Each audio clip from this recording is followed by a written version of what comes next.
क्या 3 घंटे की परीक्षा किसी बच्चे की 12 से 15 साल की मेहनत का सही आकलन कर सकती है? एनईईटी पेपर लीक मामले पर प्रसिद्ध शिक्षाविद एवं समाज सुधारक, स्कूल फेडरेशन ऑफ हरियाणा के सलाहकार और Pioneer senior secondary school Safidon के संचालक नरेश बराड़ ने रखी अपनी बेबाक राय।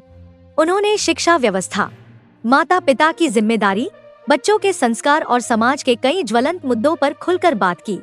आखिर उन्होंने क्यों कहा कि बच्चों का व्यवहार सुधारने से पहले माता पिता को अपना व्यवहार बदलना होगा? देखिए यह एक्सक्लूसिव और विचार उत्तेजक साक्षात्कार केवल जगत महान न्यूज पर। नमस्कार साथियों, आप देख रहे हैं जगत महान न्यूज और मैं हूं आपके साथ तेजवीर सिंह। साथियों, जगत महान न्यूज़ की टीम आज पहुंची है सफ़ीदों, और सफ़ीदों में हमारे साथ एक ऐसी शख्सियत मौजूद हैं, नरेश बराड़ जी, जो कि फेडरेशन ऑफ स्कूल हरियाणा के सलाहकार हैं और इसके साथ साथ एक बहुत ही सुंदर और बहुत ही अच्छा स्कूल जो है रन कर रहे हैं वर्षों से, पायनियर सीनियर सेकेंडरी स्कूल। आइए इनसे जानते हैं। जिस तरह के आजकल पेपर लीक को लेकर तरह तरह की बातें सोशल मीडिया पे प्रचलित हैं, सरकार भी एक बारगी तो बैकफुट पर चली गई थी और आज प्रधानमंत्री लगातार जो है विद्यार्थियों से बात कर रहे हैं, और आज सोनीपत में मुख्यमंत्री नायब सिंह सैनी भी जो है युवाओं से रूबरू हुए हैं।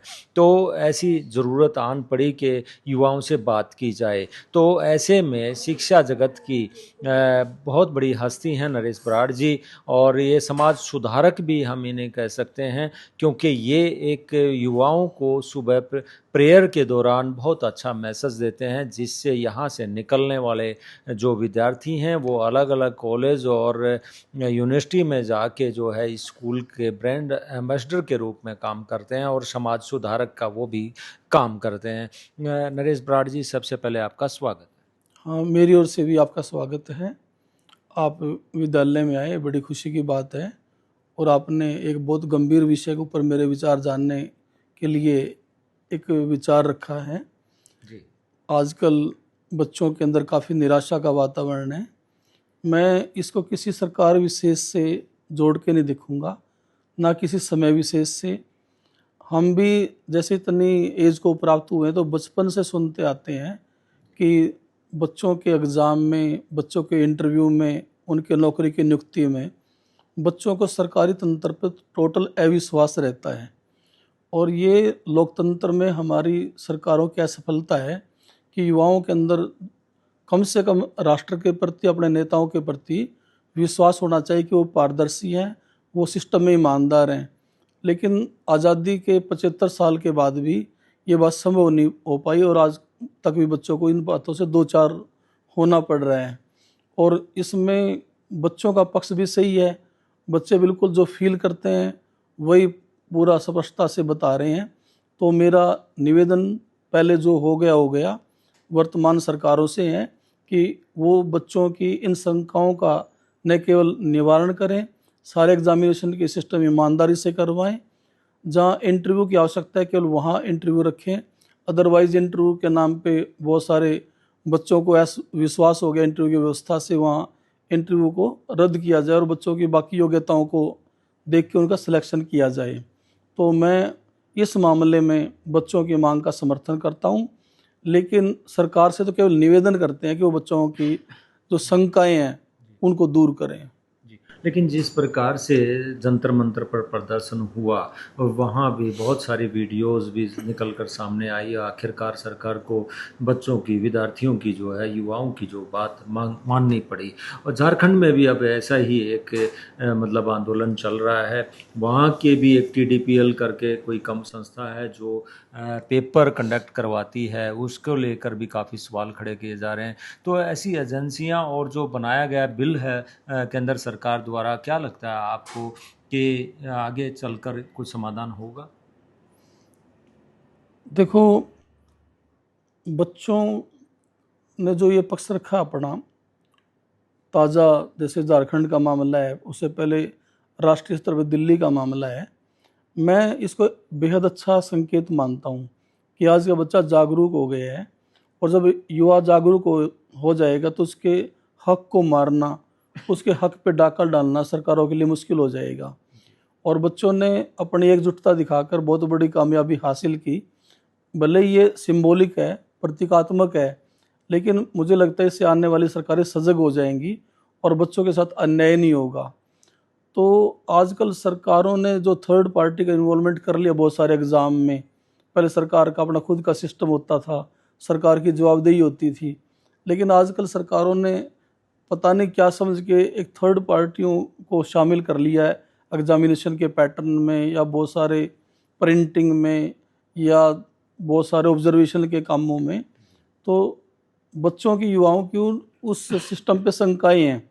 तो सरकार या तो पूर्णतः पूरे सिस्टम को अपने हाथ में ले, सरकार कोई छोटी मोटी चीज़ नहीं होती, उसके बहुत साधन सरकार के पास होते हैं। और सबसे बड़ी बात होती है सरकार जवाबदेह होती है, लेकिन कोई थर्ड पार्टी फोर्थ पार्टी होगी उसकी कोई जवाबदेही नहीं है। तो दूसरा, अब सरकार ने, वैसे आप कह रहे हैं कि कुछ नए नियमों का इसमें निर्माण किया, संसद से बिल भी पास हुआ है, लेकिन इसमें क्या है कि उसमें सज़ा के थोड़े से प्रावधान बढ़ा दिए हैं। फास्ट ट्रैक कोर्ट होंगी ऐसा कुछ थोड़ा सा फैसला बीच में भी आया था। लेकिन सबसे पहले इसमें सरकारों की ईमानदारी चाहिए, क्योंकि इस बाद में अगर कोई बात हो जाती है तो उसको कोर्ट तक लेके जाना, उसमें दूध का दूध पानी का पानी करना, ये फिर भी सरकार की एजेंसियों के और नेताओं के हाथ में होता है। अगर उनकी नीयत साफ नहीं होगी, अधिकारियों की, इन्वेस्टिगेटिंग एजेंसीज की, या सरकारों के प्रेशर होंगे, तो ना कोई फास्ट ट्रैक कोर्ट काम कर पाएंगे, ना कोई सख्त कानून उसमें काम कर पाएगा। लेकिन अगर सरकार ईमानदार है, पारदर्शी है, तो इतने भारी भरकम कानूनों की भी आवश्यकता नहीं पड़ेगी और उसकी ईमानदारी से काम चल जाएगा। बहुत बड़ी बात आपने कही है बराड़ साहब, लेकिन आप शिक्षाविद हैं और जो बच्चे आप तैयार करते हो नीट के लिए, +2 तक जो बच्चे आपके स्कूल में पढ़ते हैं, आगे नीट पेपर देना है उनको, और उसके बाद वो पेपर लीक हो जाता है, कितना झटका लगता है एक स्कूल के संचालक को, अभिभावकों को, बच्चों को, क्या कहेंगे? देखो, प्रत्येक बच्चा जो कम से कम 15 से 20 साल पढ़ाई करता है, वो अपने जीवन को बहुत गंभीरता से लेता है, क्योंकि उसका सारा भविष्य उसकी मेहनत से जुड़ा होता है। और बच्चे वास्तव में सारी सारी रात जाग कर, आजकल 10-10, 12-12 घंटे काम करके काफ़ी मेहनत करते हैं। और आप समाज के आर्थिक हालात जानते हो कि 80% आदमी समर्थ नहीं है इतनी महंगी फीस देने में, कोचिंग सेंटर की फीस देने में, लेकिन वो कर्जवान होकर, उधार पैसा उठाकर, ब्याज पे लेकर, अपने ज़मीन बेचकर, या एडवांस में कहीं सैलरी पर लोन लेते हैं, कुछ और काम करते हैं, बच्चों के ऊपर खर्च उठाते हैं। और माँ बाप की इच्छा पूरी करने के लिए बच्चे भी मेहनत करते हैं। लेकिन जो शिक्षा के अंदर माफिया जो लोग हैं, वो सारी मेहनत बच्चों की चौपट कर देते हैं। बच्चे इतने बड़े बड़े सपने पालते हैं, सपने साकार करने के लिए मेहनत करते हैं, लेकिन मैं समझता हूँ कि इससे बच्चों को बेहद बड़ी निराशा होती है। और इसी का रिजल्ट है कि पिछली बार जब नीट का पेपर आउट हुआ, लीक हुआ, तो 20-21 बच्चों ने सुसाइड कर ली। एक आदमी के लिए जान देना इतना आसान नहीं है, कोई आदमी सोच भी नहीं सकता। और वो भी होनहार बच्चे, जो 20 लाख 22 लाख बच्चे अपीयर होते हैं, उनमें से 1 लाख बच्चों का मुश्किल से सिलेक्शन होता है, तो कितना बड़ा कंपटीशन है। और जो बच्चा इतने बड़े एग्ज़ाम को पास करने की सोचता है, तो वो बच्चा इंटेलिजेंट भी है और सिंसियर भी है।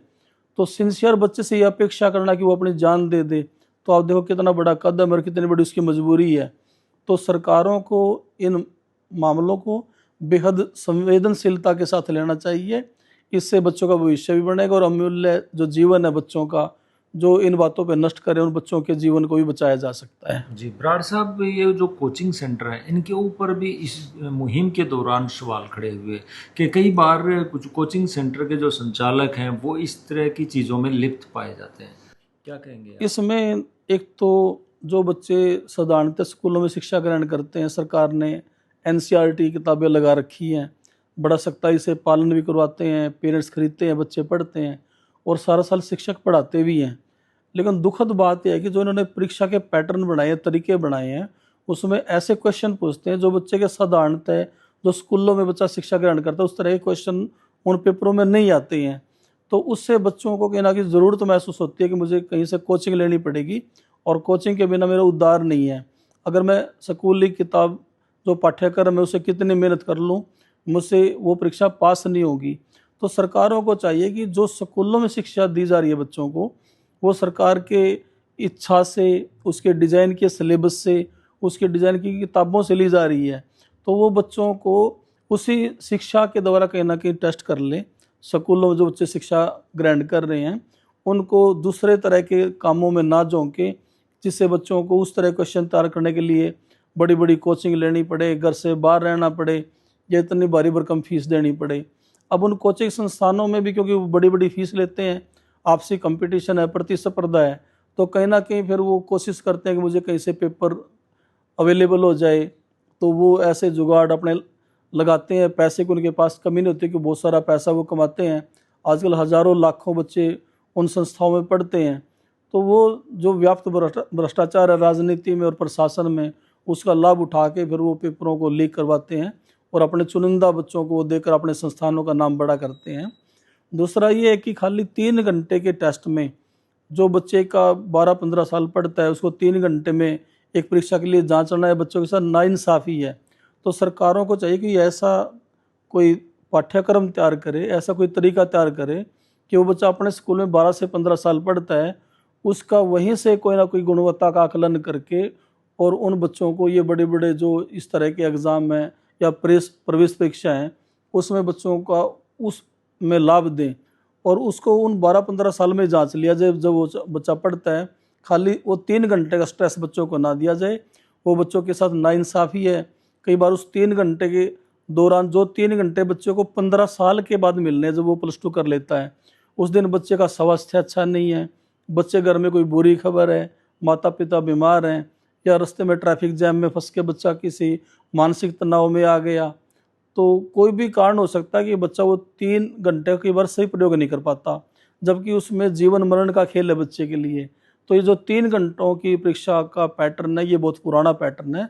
सरकारों को इस परीक्षा पैटर्न पे दोबारा से पुनर्विचार करना चाहिए। बहुत बड़ी बात आपने कही नरेश जी कि 3 घंटे में पूरे 15 साल का 15 साल का आकलन नहीं किया जाना चाहिए। बहुत बड़ी बात आपने कही और शायद सरकारें इस बारे में ज़रूर विचार करेंगे, जो शिक्षाविद हैं ज़रूर विचार करेंगे। लेकिन अगर हम बात करें पायनियर सीनियर सेकेंडरी स्कूल, मैंने पिछले दिनों यहाँ के स्टूडेंट से बात की थी।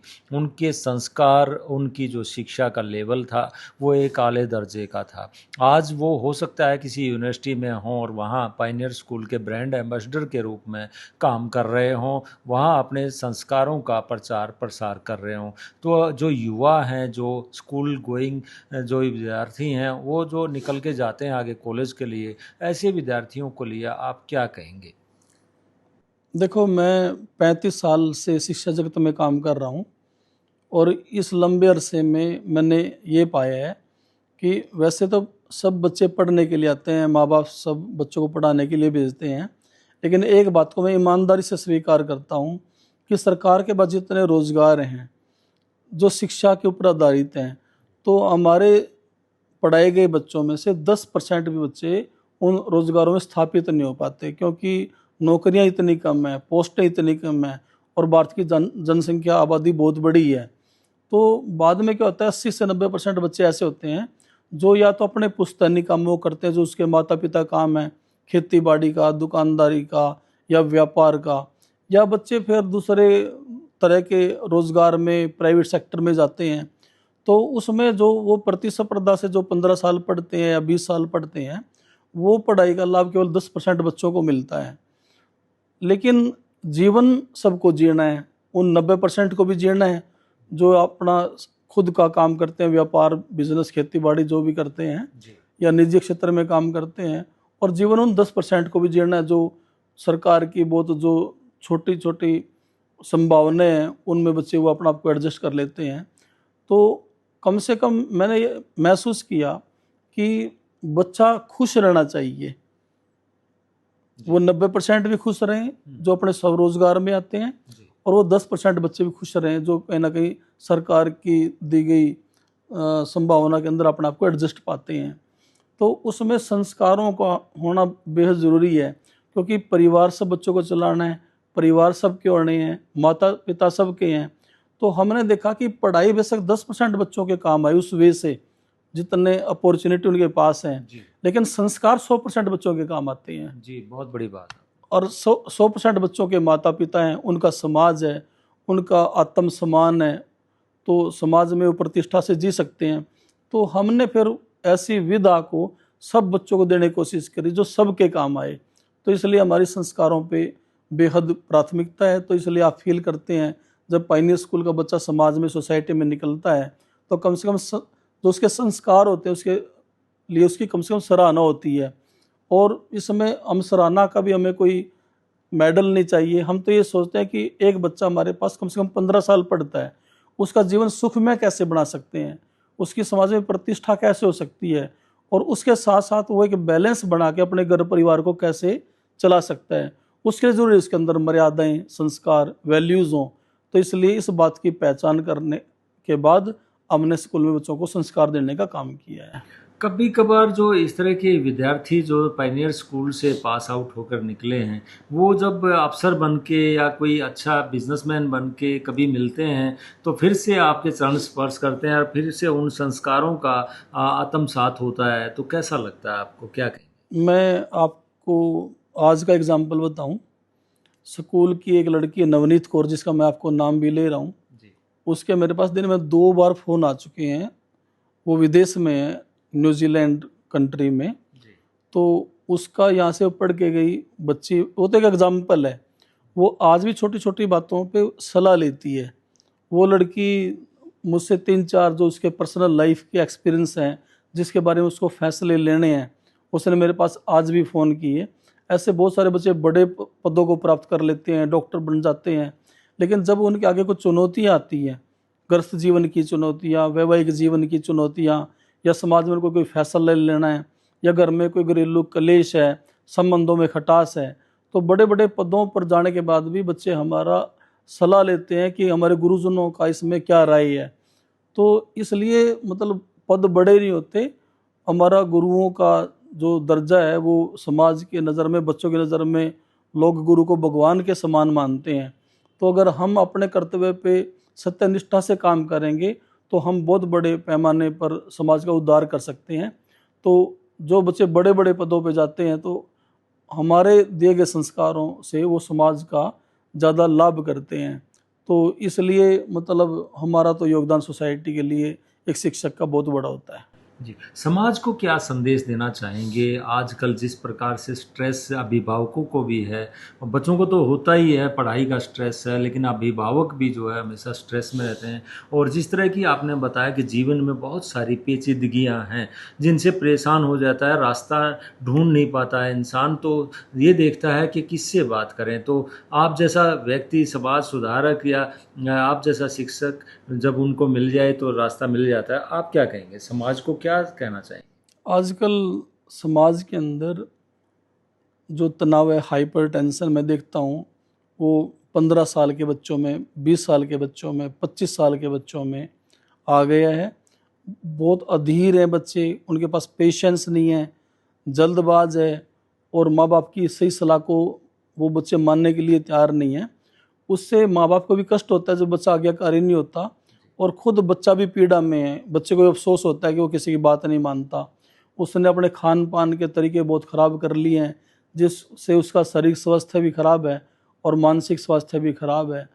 तो उसमें आजकल देखो, हो सकता है मेरी बात को समाज किस तरह से लेगा, इसमें बहुत सारे पेरेंट्स भी कैपेबल नहीं है बच्चों को संस्कार देने में, क्योंकि जो चीज़ खुद के पास होगी ना वही दी जा सकती है।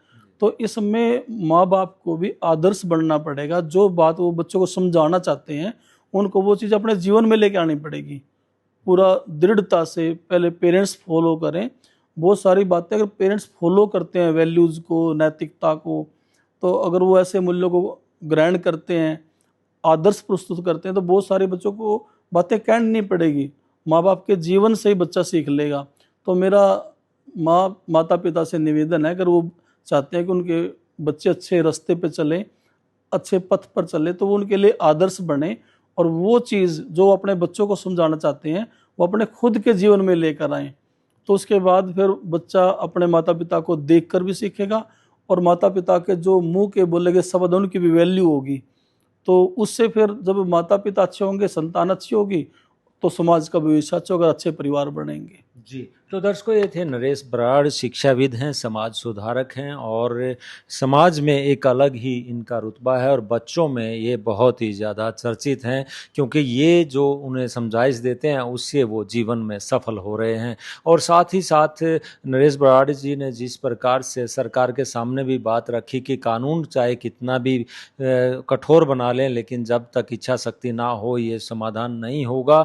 और उसके अतिरिक्त जो है माता पिता को भी इन्होंने कहा है कि जब तक वो खुद बच्चों के लिए आदर्श नहीं बनेंगे तो बच्चों को ज़्यादा बेहतर संस्कार नहीं दे पाएंगे। और बहुत सारी चीज़ें हमने इनसे बात की और समाज को एक दिशा देने वाली काफ़ी बातें नरेश बराड़ जी ने बताई। अगर हम इन बातों को अपने जीवन में उतार लें और जो बच्चे इन्हें सुन रहे हैं अगर वो बच्चे भी उस अनुसार चलें तो वो जीवन में ज़रूर सफल होंगे। जगत महान न्यूज़ के लिए सफीदों से तेजवीर सिंह, नमस्कार।